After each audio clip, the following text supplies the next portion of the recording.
שלום, כאן עדן מגן של עדן. לקראת החג, בואו איתי להכין זר פרחים מהמם. פרזיה, יש לה ריח נהדר.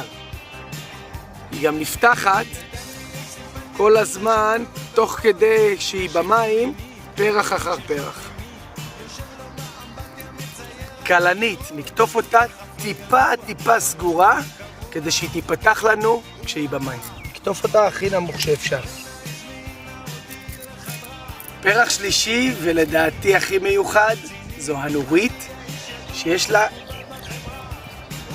ייחודיות של עלי כותרת צפופים ומהממים.